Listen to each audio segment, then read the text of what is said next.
Hello friend, नमस्कार, good evening. कैसे हैं आप सभी? उम्मीद करती हूँ आप सब बहुत अच्छे होंगे और अच्छे से प्रिपरेशन कर रहे होंगे। तो आप सभी का हार्दिक स्वागत है Himalayan Hindi academy YouTube channel पर। यहाँ पे हम UGC net JRF paper first की प्रिपरेशन कर रहे हैं। तो जो भी कैंडिडेट यूजीसी नेट एग्ज़ाम में बैठने जा रहे हैं, जिनका एग्ज़ाम 6, 7, 8, 16 तक है, most important UGC net paper first, ये वीडियो पूरा ध्यान से सुनिएगा, बहुत हेल्प मिल जाएगी। जिनका कल 6 तारीख को एग्ज़ाम है ना, उनको भी मिल जाएगा इससे लाभ। कैसे? अभी मैं लाइव क्लास कर रही थी ना, 5 बजे से 6 बजे जो हमारी लाइव क्लास होती है ऑन यूट्यूब, तो वहाँ पे बहुत सारे स्टूडेंट लिख रहे थे कि मैम मैन टॉपिक बता दीजिए जिनका हम रिवीजन कर लें, जहाँ से हमें स्कोर हमारा हो जाए अच्छा। तो ये बात सही है। 3 तारीख को एग्ज़ाम हुआ है, मैंने बहुत सारे क्वेश्चन करवाए, वहाँ से रिपीट हुए हैं और वो टॉपिक बार बार रिपीट हुए। मैंने आपको पहले भी बताया था कि ये प्रश्न बार बार रिपीट हो रहे, ये टॉपिक बार बार रिपीट हो रहे, और वैसा ही हुआ। ठीक है, तो उसी पर हम इस वीडियो में डिस्कशन करेंगे। आई होप आप सभी लोग फॉलो करेंगे और सक्सेस हासिल करेंगे। ठीक है, पहला तो लाइव क्लास होती है डेली 5 बजे से 6 बजे के बीच शाम में, तो आप लोग ज्वाइन कर सकते हैं। टेलीग्राम चैनल है, वहाँ बहुत सारा मटेरियल है। व्हाट्सएप ग्रुप बना दिया है, फ्री व्हाट्सएप ग्रुप स्टडी के लिए, तो वो उसको ज्वाइन कर लीजिए। वहाँ आपको पीडीएफ वगैरह मिलता रहेगा। जनवरी एग्ज़ाम के लिए क्लासेस चल रही हैं। अगर आपको लगता है कि 16 जनवरी तक हम क्लास ज्वाइन कर लें पेपर फर्स्ट का प्राइवेट, तो आप ज्वाइन कर सकते हो। 2 क्लासेस होती है प्राइवेट, उसका पीडीएफ प्रोवाइड कराया जाता है। एक 11:30 बजे तो मॉर्निंग में, एक शाम 9:30 बजे से होती है। तो अगर आप ज्वाइन करना चाहते हैं तो आपको 50% आपको डिस्काउंट मिल जाएगा। ठीक है, 50% डिस्काउंट करके आप ज्वाइन कर सकते हैं। व्हाट्सएप पे कांटेक्ट करिए, व्हाट्सएप नंबर आपको स्क्रीन पे दिख जाएगा, कांटेक्ट कर लीजिए। अगर आपको लगता है कि अभी लास्ट में हम कुछ रिवीजन कर लें, कुछ और बेहतर कर लें, ठीक है, तो कर सकते हैं। चलिए, यहाँ पे हम बात करेंगे मोस्ट इम्पॉर्टेंट टॉपिक। पहला तो टीचिंग एप्टीट्यूड में। टीचिंग एप्टीट्यूड में आपको देखिए, शिक्षण के स्तर छोड़ दीजिए सारा कुछ, शिक्षण के स्तर, विशेषताएं। स्तर मैंने आपको बता दिए हैं, स्मृति स्तर, अवबोध स्तर, विमर्श स्तर। जो स्मृति स्तर है ना, ध्यान दीजिएगा साथियों, स्मृति स्तर है ना, उसमें रटने पर फोकस किया जाता है। जो आपका अंडरस्टैंडिंग, जिसको अवबोध कहते हैं, इसमें उदाहरण दिए जाते हैं, समस्या का समाधान किया जाता है। ठीक है, विचारात्मक जो है उसमें डिस्कशन किया जाता है। ये इन दोनों को शामिल किया जाता है और बिल्कुल मुक्त होता है, मतलब वहाँ ओपन माइंड होकर आप विचार विमर्श कर सकते हैं। इसमें टीचर और विद्यार्थी दोनों भाग लेते हैं, ध्यान रखिएगा। विशेषताएं, ठीक है, टीचिंग की जो विशेषताएं हैं उनको पढ़ लीजिएगा। उसके बाद में आपको शिक्षण प्रभाव तत्व, जो शिक्षण के प्रभाव हैं उनको देख लीजिएगा। ठीक है, फिर आपका सहायक सामग्री, ऑफलाइन ऑनलाइन सहायक सामग्री। ठीक है, उसके बाद आप यहाँ पे देखेंगे अध्यापक केंद्रित बनाओ, शिक्षार्थी केंद्रित बनाओ, ये भी आपको देख लेना है। अध्यापक केंद्रित कौन से जो टॉपिक हैं और शिक्षार्थी केंद्रित कौन से हैं। उसके बाद ऑफलाइन बनाओ, ऑनलाइन पद्धति, स्वयं प्रभा और मोक्ष। मोस्ट इम्पोर्टेंट, न जाने कितनी बार मैंने ही लाइव क्लास में पढ़ा दिया है और परीक्षा में भी पूछा जा रहा है। स्वयं के जो चतुर्थांश हैं, जो आपका वीडियो लेक्चर है, ई ट्यूटोरियल है, जो आपका ई कंटेंट है, आपका क्विज है, आपका जो आपका विमर्श मंच है वो, और 3 सिद्धांत हैं इसके स्वयं के। कौन कौन से? पहुंच, समानता, गुणवत्ता। स्वयं प्रभा 40 इसके चैनल हैं। पहला चैनल 22 और लास्ट चैनल जो अभी जोड़ा गया 40वां। व्यास जो उच्च शिक्षा से संबंधित है, पहला व्यास जो भाषा से संबंधित है। मोक्ष मैसिव ओपन ऑनलाइन कोर्स, ये जो मोक्ष ही इन दोनों को संचालित करता है। शिक्षक सहायक प्रणाली, मूल्यांकन प्रणाली। मूल्यांकन प्रणाली में आपको कौन सी मूल्यांकन देख लेने हैं? जो आपका समेटिव है और जो आपका फॉर्मेटिव है।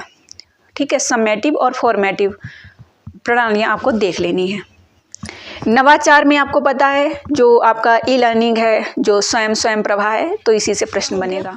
अब हम इन्वायरमेंट में देख लेते हैं। इन्वायरमेंट में आपके जो प्रोटोकॉल है ना, उनको देख लेना है, प्रोटोकॉल्स को। ठीक है, प्रोटोकॉल्स पूछे जाते हैं। यहाँ पे आपका ये प्राकृतिक ऊर्जा के स्रोत, ठीक है, ये आपको देख लेना है। ठीक है, और प्रदूषक से भी प्रश्न बनता है। और हाँ, आपका एक प्रश्न बन रहा है जो ग्रीन हाउस गैसें हैं उनसे प्रश्न बन रहा है, तो उसको देख लेना है।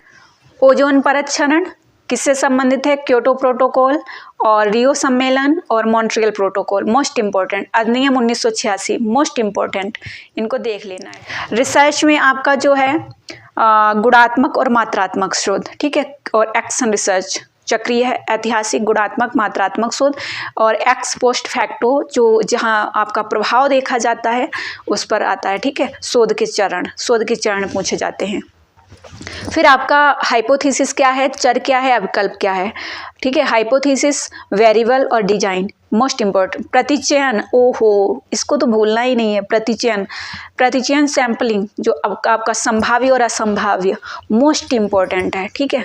संभाव्य और असंभाव्य, कौन सी संभाव्य प्रतिचयन है, कौन से आपके असंभाव्य प्रतिचयन है, मोस्ट इम्पोर्टेंट। क्लास बताइएगा कैसी लगी क्लास आप सभी को। फिर आपका देखिए वाचिक और गैर वाचिक संप्रेषण, ठीक है। वाचिक और गैर वाचिक संप्रेषण मैं स्क्रीन पे अगर एडिटिंग कर पाऊंगी तो वो भी मैं कर दूंगी, टॉपिक लिख दूंगी, ठीक है। इस चीज़ को प्रभावित संप्रेषण की बाधाएं, कक्षा संप्रेषण, क्लासरूम कम्युनिकेशन मोस्ट इम्पॉर्टेंट है। और आपका एक जो आपका समकालिक और असमकालिक वाला पूछा जाता है, यहाँ पे आपको मूड एंड फिगर वाले, अवस्था और आकृति वाले जो प्रश्न पूछे जाते हैं।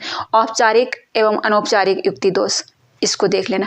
निगमनात्मक, आगमनात्मक, निगमनात्मक और सादृश्यात्मक मोस्ट इम्पॉर्टेंट है। उसके बाद इंडियन लॉजिकल जो आता है उसमें भारतीय तर्कशास्त्र, ज्ञान के साधन, ठीक है। और उसके बाद जो प्रमाण है, प्रत्यक्ष, अनुमान, उपमान, शब्द, अर्थापत्ति, अनुपलब्धि पूछा जा सकता है। इनकी संख्या 1 2 3 4 5 6, प्रमाण की संख्या कितनी है? 6 है। प्रत्यक्ष, अनुमान, उपमान, शब्द, अर्थापत्ति, अनुपलब्धि। अर्थापत्ति, अनुपलब्धि, अनुमान आपका शेषवत, पूर्ववत, ठीक है। उपमान जहाँ तुलना की जाती है, ठीक है, जहाँ बताया जाता है उसकी तरह, ठीक है। अनुमान की संरचना, प्रकार, व्याप्ति, हेतुआभास, ये प्रश्न पूछा जाता है।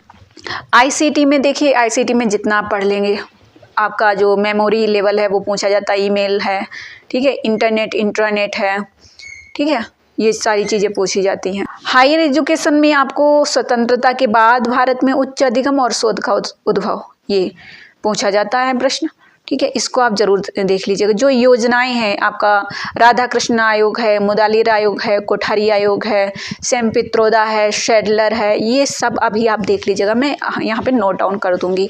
आई होप इतना आप अगर कर लेंगे तो मोस्ट इम्पोर्टेंट है। और बाकी पैराग्राफ, 5 पैराग्राफ अगर कल एग्जाम है तो अभी बैठ कर 2 पैराग्राफ आपको कर लेना चाहिए, ठीक है। और वैसे तो अब रेस्ट करना चाहिए। ये वीडियो जो है जिनका 10 और 16 तक एग्ज़ाम है, 10 को है, 15 को है, 16 को, उनके लिए मोस्ट इम्पोर्टेंट हो जाएगी, ठीक है। तो और बाकी आगे भी जो एग्ज़ाम होंगे जब जून में होगा तो भी उनके लिए भी मोस्ट इम्पोर्टेंट हो जाएगा, तो इससे आप हेल्प ले सकते हैं, ठीक है। अगर आपको कोई प्रॉब्लम हो रही है स्टडी से रिलेटेड तो मैंने आपको बता दिया, जिनका 16 को एग्ज़ाम है वो अभी भी क्लास ज्वाइन कर सकते हैं, 50% डिस्काउंट मिल जाएगा, ठीक है। फीस क्या है व्हाट्सएप पे कांटेक्ट करिए, वहाँ पे बता दिया जाएगा। चलिए इस वीडियो को यहीं पर एंड करेंगे। आई होप आप सभी को इससे क्लास से हेल्प मिलेगी। और जो है मुझे कमेंट बॉक्स में बताइएगा कि अभी जो जिनका 16 को एग्ज़ाम है, 10 को एग्ज़ाम है, वो कौन से टॉपिक पढ़ना चाहते हैं। बाकी मैं क्लासेस ला रही हूँ, शाम 5 बजे लाइव हो रहा है, आप उसको ज्वाइन करिए और अच्छे से प्रिपरेशन करिए, ठीक है। तो निश्चित आपको सफलता मिल जाएगी।